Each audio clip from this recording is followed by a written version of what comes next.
आकाशदीप कहानी पर बात होने वाली है, जिसके लेखक हैं जयशंकर प्रसाद जी। तो पहले थोड़ी-सी उनके बारे में चर्चा हो जाए और कुछ महत्वपूर्ण तथ्यों पर बात हो जाए, फिर कहानी अंत में शुरू करते हैं। जयशंकर प्रसाद जी का जन्म 30 जनवरी 1889 को और निधन 15 नवंबर 1937 को हुआ। कभी-कभी ये डायरेक्ट प्रश्न पूछ लिए जाते हैं, ध्यान में रखिएगा। जयशंकर प्रसाद जी के कुल 5 कहानी संग्रह हैं।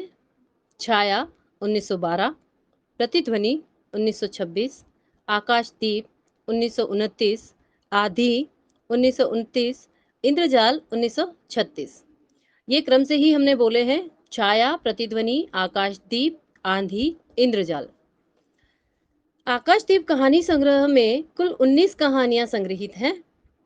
इस संग्रह में से 3 कहानियां ऐतिहासिक हैं, ममता, स्वर्ग के खंडहर और आकाशदीप। चलिए आकाशदीप कहानी के बारे में कुछ तथ्य जान लेते हैं पहले। आकाशदीप कुल 7 अंकों में विभाजित एक आदर्श प्रेम पर आधारित कहानी है। प्रसाद जी आकाशदीप कहानी के माध्यम से कर्तव्य पथ पर हमेशा आगे बढ़ते रहने का संदेश दे रहे हैं। अपनी संस्कृति और परंपरा के लिए अपने प्रेम का बलिदान देना कहानी के उद्देश्य को दर्शाता है। आदर्श प्रेम की स्थापना करना तथा प्रेम और कर्तव्य के द्वंद्व में कर्तव्य की विजय दिखाना इस कहानी का लक्ष्य प्रतीत होता है। कहानी की नायिका चंपा अकेले आकाशदीप जलाकर बुद्धगुप्त की तरह जो भटके हुए लोग हैं उनका मार्गदर्शन करती हुई दिखाई देती हैं। अंततोगत्वा इस कहानी के माध्यम से प्रसाद जी ने प्रेम, सत्य, कर्तव्यनिष्ठा, ईमानदारी, सेवा और नैतिकता जैसे शाश्वत मूल्यों को स्थापित किया है। बात करें इस कहानी की भाषा शैली की, तो इस कहानी की भाषा व्याकरण सम्मत, सुगठित, शुद्ध एवं प्रवाहपूर्ण है। सुसंस्कृत भाषा इसकी है। प्रसाद जी की वैसे भी सभी कहानियों नाटकों में भाषा सुसंस्कृत ही रहती है, उच्च कोटि की भाषा उनकी रहती है। यहाँ पर भी कहीं कहीं काव्यात्मक भाषा भी इनके कथनों में आई है। आइए आगे बढ़ते हैं पात्र परिचय की ओर। आकाशदीप कहानी की मुख्य पात्र है चंपा। चंपा जो चंपा नगरी की क्षत्रिय बालिका है तथा मणिभद्र के प्रहरी की बेटी है, जो अब अनाथ है क्योंकि उसके पिता की मृत्यु जलदस्युओं से मुठभेड़ में हो जाती है। ये वही जलदस्यु है जिनमें से एक आगे इस कहानी का पात्र भी बनता है। दूसरा पात्र है बुद्धगुप्त। यह ताम्रलिप्त का क्षत्रिय है तथा वर्तमान यानी कि नाटक में जलदस्यु हैं। हम इसी की बात कर रहे हैं जिनके साथ मुठभेड़ में इस जो मुख्य पात्र है चंपा, उसके पिता की मृत्यु हो जाती है। जलदस्यु का अर्थ होता है जल पर रहकर चोरी करना, यानी कि नावों के लुटेरे। तीसरा जो पात्र है वो है पौत का नायक, जो द्वंद्व युद्ध में पराजित होने के बाद बुद्धगुप्त का सेवक बन जाता है। चौथी पात्र है जया, जो एक आदिवासी सांवली युवती है और चंपा की दासी है। इस कहानी में प्रश्न ऐसे बन सकता है कि संवाद रहित पात्र कौन है। तो इस कहानी में एक संवाद रहित पात्र है मणिभद्र, जो चंपा को पाना चाहता था और उस चंपा के पिता की मृत्यु के बाद चंपा को वही बंदी बना लिया था। अब बात कर लेते हैं कहानी के 7 अंकों में वर्णित मुख्य घटनाओं की, ताकि जब हम कहानी पढ़ें तो आपको सारी चीजें समझने में कहीं कहीं हमसे हाव भाव में भी त्रुटि हो जाए तो भी वहां आप उस कहानी को समझ पाए। इसलिए हम 7 जो इसके अंक हैं उन सातों ही अंकों में जो मुख्य घटना है वो हम आपको बता देते हैं। पहले अंक में बुद्धगुप्त और चंपा की बंदियों के रूप में प्रथम भेंट बताई गई है और वहीं बंदी से मुक्ति की भी घटना वहां दिखाई गई है। दूसरे अंक में नाव के नायक और बुद्धगुप्त के मध्य द्वंद्व युद्ध तथा नायक की पराजय और सभी का नए द्वीप की ओर प्रस्थान दिखाया गया है। तीसरे अंक में बुद्धगुप्त और चंपा का आपसी परिचय और इतिहास बताया गया है। वो अपनी सारी चर्चा करते हैं कि मैं कौन हूँ, क्या हूँ, और वो भी अपने बारे में सारा सब कुछ बताती हैं। इसके बाद कहानी 5 वर्ष आगे बढ़ जाती है चौथे अंक के लिए। चौथे अंक में चंपा का आकाशदीप जलाना, अपने माता पिता को याद कर बुद्धगुप्त से नाराज होना भी इसमें दिखाया गया है। पांचवा जो अंक है उसमें चंपा की सामुद्रिक सैर बताई गई है और बुद्धगुप्त से के प्रति जो उसके अंदर भीतर प्रेम है वो यहाँ पर दिखाया गया है। छठे अंक में बुद्धगुप्त का चंपा से शादी का प्रस्ताव और भारत चलने का प्रस्ताव उसके बारे में वर्णन है और चंपा का उसके साथ भारत नहीं लौटने और इनकार करने की घटना का वर्णन है कि वो मना कर देती है कि भाई नहीं, हम जहाँ हैं हम वहीं रहेंगे, यहीं लोगों की सेवा करेंगे, हम नहीं लौट रहे हैं। और अंतिम जो अंक है सातवां, उसमें बुद्धगुप्त का अपने देश की ओर प्रस्थान और चंपा का अपनी चंपा नगरी में ही रहना दिखाया गया है। तो आशा करते हैं कि सभी को इस कहानी से संबंधित सभी महत्वपूर्ण तथ्यों को समझने में हमारी ये समीक्षा सहयोग करेगी। और आइए अब चलते हैं कहानी के वाचन की ओर। उससे पहले हम आपको एक बात कहना चाहते हैं कि सभी बहुत ध्यान से सुनिएगा और कहानी के समाप्त होने के तुरंत बाद इस कहानी से संबंधित स्वनिर्मित, यानी कि आप जब कहानी सुनेंगे तो आप प्रश्न बनाते जाइएगा, नोट करते जाइएगा कहीं ना कहीं, और स्वनिर्मित पोल प्रश्न समूह में भेजेंगे, जिससे आपके ये जो आज की कहानी है वो हमेशा के लिए मजबूत हो जाएगी आपके मस्तिष्क में। 1 मिनट रुकिएगा।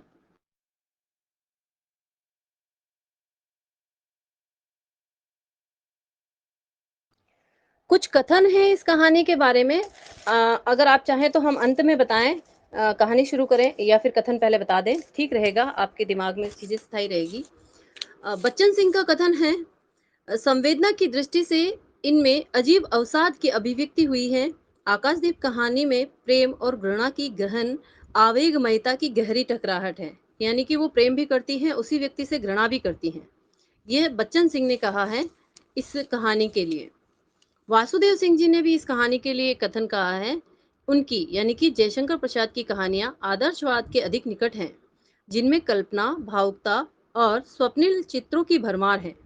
जीवन के कठोर सत्य की अपेक्षा वह भावलोक का सृजन करती है, यानी कि वह कल्पनाओं में ज्यादा होती हैं और हकीकत यानी कि यथार्थ के धरातल से कम जुड़ी होती हैं। ये वासुदेव जी ने कहा, किसके लिए? प्रसाद जी की कहानियों के लिए। एक महत्वपूर्ण कथन है नगेंद्र जी का, एक खास प्रकार के नारी पात्रों की सृष्टि में, ये प्रसाद जी के लिए है, मुख्य रूप से इस आकाशदीप कहानी के लिए नहीं है, याद रखिएगा, क्योंकि उनसे संबंधित प्रश्न कहीं से भी बन सकता है। तो नगेंद्र ने जयशंकर प्रसाद जी के लिए कथन कहा है कि एक खास प्रकार के नारी पात्रों की सृष्टि में प्रसाद जी अद्वितीय हैं, जो अपने निश्चल प्रेम, त्याग और बलिदान से पाठकों के मन पर अमिट प्रभाव छोड़ जाती हैं। आकाशदीप की चंपा, देवव्रत की सुमाता, पुरस्कार की मधुलिका आदि, ये सभी प्रसाद की अनुपम नारी सृष्टि है। नियति और समाज के साथ संघर्षरत नारी का ऐसा चित्रण दुर्लभ है। यह कथन डॉक्टर नगेंद्र का है प्रसाद जी के लिए। चलिए कहानी शुरू करें। जी जी जी। जी जी, ठीक है।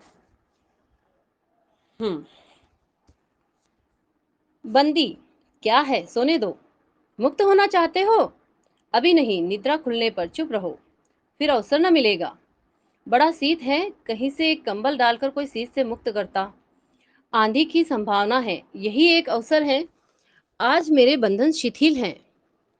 तो क्या तुम भी बंदी हो? हाँ, धीरे बोलो, इस नाव पर केवल 10 नाविक और प्रहरी हैं। ये याद रखिएगा, प्रश्न बनता है यहाँ से कि नाव पर कितने नाविक और प्रहरी थे। शस्त्र मिलेगा? मिल जाएगा। पोत से संबद्ध रज्जू काट सकोगे? हाँ। समुद्र में हिलोरें उठने लगी, दोनों बंदी आपस में टकराने लगे। पहले बंदी ने अपने को स्वतंत्र कर लिया, दूसरे का बंधन खोलने का प्रयत्न करने लगा। लहरों के धक्के एक दूसरे को स्पर्श से पुलकित कर रहे थे। मुक्ति की आशा स्नेह का असंभावित आलिंगन, दोनों ही अंधकार में मुक्त हो गए। दूसरे बंदी ने हर्षातिरेक यानी बहुत ज्यादा खुशी के मारे हर्षातिरेक से उसको गले से लगा लिया। सहसा उस बंदी ने कहा, यह क्या, तुम स्त्री हो? तो वो बोली, क्या स्त्री होना कोई पाप है? अपने को अलग करते हुए स्त्री ने कहा, शस्त्र कहाँ है? तुम्हारा नाम? चंपा। तारक खचित नील अंबर और समुद्र के अवकाश में पवन उधम मचा रहा था, यानी कि हवाएं बह रही थी, बहुत तेज चल रही थी, आंधी के संभावना थी। अंधकार में से मिलकर पवन दुष्ट हो रहा था। समुद्र में आंदोलन था, नौका लहरों में विकल थी। स्त्री सतर्कता से लुढ़कने लगी। एक मतवाले नाविक के शरीर से टकराती हुई सावधानी से उसका कृपाण निकालकर फिर लुढ़कते हुए बंदी के समीप पहुंच गई। सहसा पोत से पथ प्रदर्शक ने चिल्लाकर कहा, आंधी। आपत्ति सूचक तुर्य बजने लगे। तुर्य यानी वो जो हॉर्न बजाए जाते हैं ना कि भाई अभी विपत्ति आ गई है, सावधान हो जाइए। ये शुद्ध तत्सम शब्द है, तुर्य। सब सावधान होने लगे। बंदी युवक उसी तरह पड़ा रहा।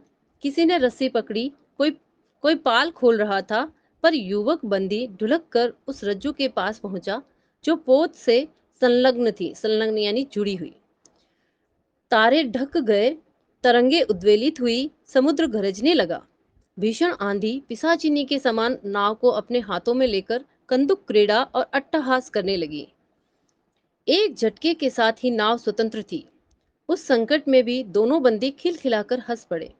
आंधी के हाहाकार में उसे कोई सुन न सका। अनंत जल निधि में उषा का मधुर आलोक फूट पड़ा। सुनहली किरणों और लहरों की कोमल सृष्टि मुस्कुराने लगी। सागर शांत था। नाविकों ने देखा, पोत का पता नहीं, बंदी मुक्त है। नायक ने कहा, अब यहाँ नायक आया है, बुद्धगुप्त, तुमको मुक्त किसने किया? कृपाण दिखाकर बुद्धगुप्त ने कहा, इसने, यानी कृपाण ने। नायक ने कहा, तो तुम्हें फिर से बंदी बनाऊंगा। किसके लिए? पोताध्यक्ष मणिभद्र अतल जल में होगा, यानी कि तुम जिसके लिए मुझे बंदी बनाना चाहते हो वो तो मृत्यु को प्राप्त हो चुका है।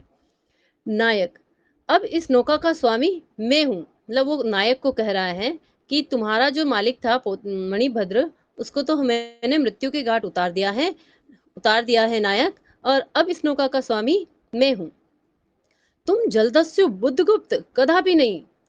यानी कि तुम एक जलदस्यु होकर, चोर होकर इस पर राज करोगे? कभी नहीं। चौंक कर नायक ने कहा और अपना कृपाण टटोलने लगा।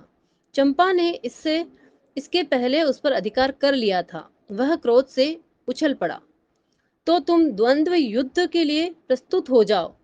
जो विजय होगा वह स्वामी होगा। इतना कहकर बुद्धगुप्त ने कृपाण देने का संकेत किया। चंपा ने कृपाण नायक के हाथ में दे दिया। भीषण घात प्रतिघात आरंभ हुआ। दोनों कुशल, दोनों त्वरित गति वाले थे। बड़ी निपुणता से बुद्धगुप्त ने अपना कृपाण दांतों से पकड़कर अपने दोनों हाथ स्वतंत्र कर लिए। चंपा भय और विस्मय से देखने लगी। नाविक प्रसन्न हो गए, परंतु बुद्धगुप्त ने लाघव से नायक का कृपाण वाला हाथ पकड़ लिया और विकट हुंकार में से दूसरा हाथ कटी में डाल उसे गिरा दिया। कटी यानी कमर। दूसरे ही क्षण प्रभात की किरणों में बुद्धगुप्त का विजयी कृपाण उसके हाथों में चमक उठा। नायक की कातर आंखें प्राण भिक्षा मांगने लगी कि भाई मुझे क्षमा करो, हार मान ली उसने।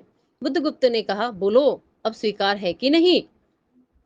तब नायक बोला, मैं अनुचर हूं, वरुण देव की शपथ, मैं विश्वासघात नहीं करूंगा।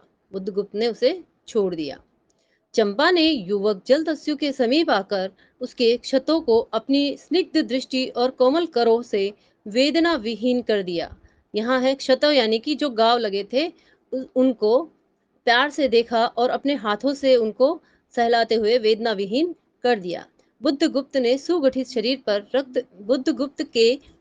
शरीर पर रक्त बिंदु विजय तिलक कर रहे थे। विश्राम लेकर बुद्धगुप्त ने पूछा, हम लोग कहाँ होंगे? यानी अभी अभी हम कहाँ हैं? बाला द्वीप से बहुत दूर, संभवतः एक नवीन द्वीप के पास, जिसमें अभी हम लोगों का बहुत कम आना जाना होता है। सिंहल के वणिकों का वहां प्राधान्य है। यानी वहां वणिकों यानी कि जो व्यापार करते हैं उन सिंघल के, वो लोग ज्यादा आते जाते हैं। कितने दिनों में हम लोग वहां पहुंचेंगे? अनुकूल पवन मिलने पर 2 दिन में। तब तक के लिए खाद्य का अभाव न होगा। सहसा नायक ने नाविकों को डांड लगाने की आज्ञा दी और स्वयं पतवार पकड़कर बैठ गया। बुद्धगुप्त के पूछने पर उसने कहा, यहाँ एक जलमग्न शेल खंड है। सावधान न रहने पर नाव टकराने का भय है। यानी कि जो जल में डूबा हुआ कोई छोटा सा पर्वत होगा, तो उन्होंने कहा यहाँ पर एक शेल खंड है, अगर सावधान नहीं रहे तो नाव उससे टकरा सकती है। तुम्हें इन लोगों ने बंदी क्यों बनाया?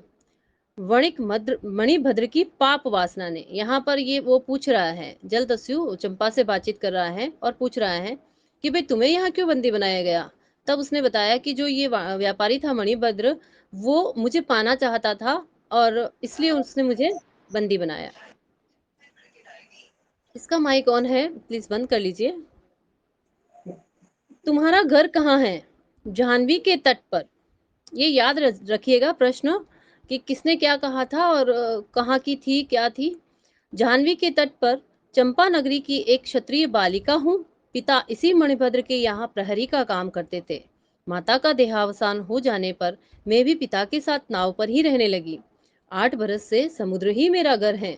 तुम्हारे आक्रमण के समय मेरे पिता ने ही 7 दस्युओं को मारकर जल समाधि ली, यानी कि 7 लोगों को मारकर स्वयं भी मारे गए। एक मास हुआ मैं इस नील नभ के नीचे, नील जल निधि के ऊपर, यानी आकाश है ऊपर और नीचे ये समुद्र है, एक भयानक अनंतता में निसहाय हूँ, अनाथ हूँ। मणिभद्र ने मुझसे एक दिन घृणित प्रस्ताव किया। मैंने उसे गालियां सुनाई। उसी दिन से बंदी बना दी गई। चंपा रोष से जल रही थी, यानी कि वो बता रही है अपनी व्यथा कि मुझे यहाँ पर मणिभद्र मेरे साथ गलत करना चाह रहा था, मुझे अच्छा नहीं लगा, तो मैंने उसे कुछ बातें सुना दी, तो उसी दिन से मुझे उसने बंदी बना लिया। मैं भी ताम्रलिप्ति का एक क्षत्रिय हूँ। अब वो बुद्धगुप्त अपने बारे में बता रहा है। मैं भी ताम्रलिप्ति का एक क्षत्रिय हूँ चंपा, परंतु दुर्भाग्य से जलदस्यु बनकर जीवन बिताता हूँ। अब तुम क्या करोगी? मैं अपने अदृष्ट को अनिर्दिष्ट ही रहने दूंगी। कितना अच्छा वाक्य बताया है कि जो भविष्य है मेरा, जिसको मैं देख नहीं सकती, अदृष्ट यानी जिसे देख नहीं सकती, उसे अनिर्दिष्ट यानी मैं अब कुछ भी इसके लिए कोई प्लानिंग नहीं करूंगी कि मुझे जीवन में क्या करना है, मैं उसे अनिर्दिष्ट ही रहने दूंगी। वह जहां ले जाए, यानी कि जैसे ईश्वर की इच्छा होगी वैसे रह लूंगी। चंपा की आंखें निस्सीम प्रदेश में निरुद्देश्य थी। किसी आकांक्षा के लाल डोरे न थे। धवल अपांगों में बालकों का सदृश विश्वास था। अपांगो यहाँ पर कहते हैं ये जो आंखों की तिरछा तीखी तीखी जो निकली हुई होती है ना, वो है, वो है नहीं कह सकते हैं उसको, अपांग कहते हैं आंखों का तिरछापन, यानी कि धवल अपांगों में बालकों के सदृश विश्वास था, यानी उसकी आंखों में एक निश्चल विश्वास दिखाई दे रहा था। हत्या व्यवसायी दस्यु भी उसे देखकर कांप गया। उसके मन में एक संभ्रमपूर्ण श्रद्धा यौवन की पहली लहरों को जगाने लगी। समुद्र वृक्ष पर विलंबमयी राग रंजित संध्या थिरकने लगी, यानी कि उसके मन में उसके प्रति प्रेम उत्पन्न होने लगा। चंपा के असंयत कुंतल उसकी पीठ पर बिखरे हुए थे। कुंतल यानी कि केश, बाल। हमने आपको बताया संस्कृत निष्ठ भाषा है प्रसाद जी की। दुर्दांत दस्यु ने देखा अपनी महिमा में अलौकिक एक तरुण बालिका। वह विस्मय से अपने हृदय को टटोलने लगा। उसे एक नई वस्तु का पता चला, वह थी कोमलता। मतलब उस जल दस्यु को पहली बार पता चली कि उसके भीतर भी इतनी कोमलता है कि वो किसी के प्रति इस तरह के विचार भी ला सकता है। उसी समय नायक ने कहा, हम लोग द्वीप के पास पहुंच गए। बेला से नाव टकराई। चंपा निर्भीकता से कूद पड़ी। मांझी भी उतरे। बुद्धगुप्त ने कहा, जब इसका कोई नाम नहीं है तो हम लोग इसे चंपा द्वीप कहेंगे, यानी कि उस द्वीप को बुद्धगुप्त ने चंपा द्वीप नाम दे दिया। चंपा हंस पड़ी। 5 बरस बाद, अब अंक अगला शुरू हो रहा है। 5 बरस बाद शरद के धवल नक्षत्र नील गगन में झिलमिला रहे थे। चंद्र की उज्जवल विजय पर अंतरिक्ष में शरद लक्ष्मी ने आशीर्वाद के फूलों और किलो को बिखेर दिया। चंपा के एक उच्च शोध पर बैठी हुई तरुणी चंपा दीपक जला रही थी। किसका माइक ऑन है?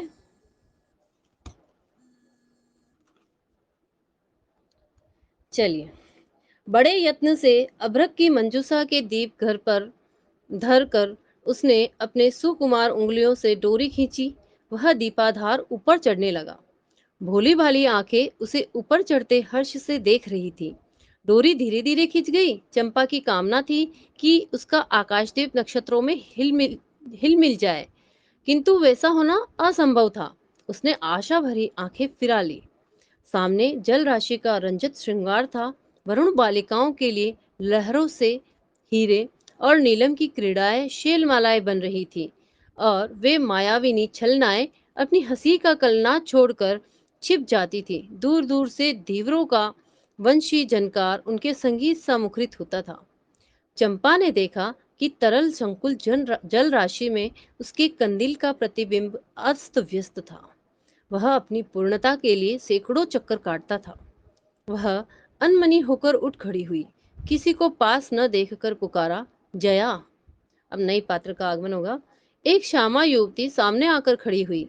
वह जंगली थी, नील नभोमंडल से मुख में शुद्ध नक्षत्रों की पंक्ति के समान उसके दांत हंसते ही रहते। वह चंपा को रानी कहती थी, बुद्धगुप्त की आज्ञा से। यानी बुद्धगुप्त ने कहा था कि ये रानी है और इसे रानी कहकर पुकारना है, तो वो उसे रानी कहती थी। महानाविक कब तक आएंगे, बाहर पूछो तो, चंपा ने कहा। जया चली गई। दुरागत पवन दुरागत पवन चंपा के अंचल में विश्राम लेना चाहता था। उसके हृदय में गुदगुदी हो रही थी। आज न जाने क्यों वह बेसुध थी। एक दीर्घकाय दृढ़ पुरुष ने उसकी पीठ पर हाथ रख चमत्कृत कर दिया।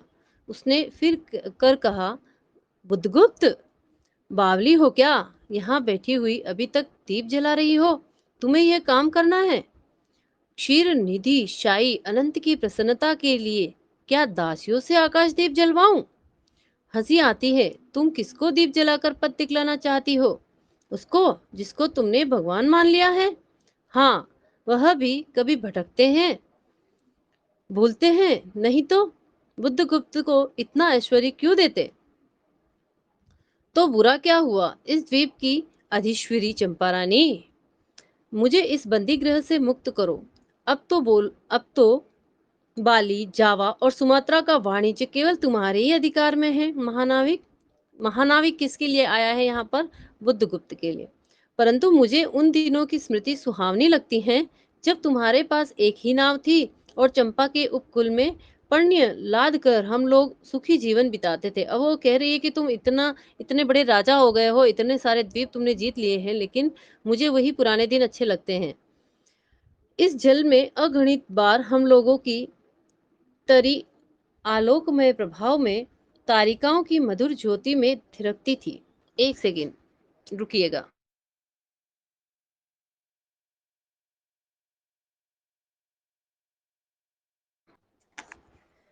जी, थिरकती थी बुद्धगुप्त। उस विजन अनंत में जब मांझी सो जाते थे, दीपक बुझ जाते थे, हम तुम परिश्रम से थककर पालों में शरीर लपेटकर एक दूसरे का मुंह क्यों देखते थे? वह नक्षत्रों की मधुर छाया, यानी वो पुरानी बातें याद कर रही है। तो चंपा, अब उससे भी अच्छे ढंग से हम लोग विचर सकते हैं। तुम मेरी प्राणदात्री हो, मेरी सर्वस्व हो। नहीं नहीं, तुमने दस्यु वृत्ति छोड़ दी, परंतु हृदय वैसा ही अकरुण, सतृष्ण और ज्वलनशील है। इतने शुद्ध शब्द दिए हैं, सभी ध्यान से सुनिएगा, कि तुम अभी भी वैसे ही कठोर हो, अभी भी तुम में सतृष्ण यानी कि लालच भरा हुआ है, और अभी भी तुम क्रोध की अग्नि में जलते रहते हो, यानी ज्वलनशील हो। अभी भी तुम्हारे भीतर वही गुस्सा है।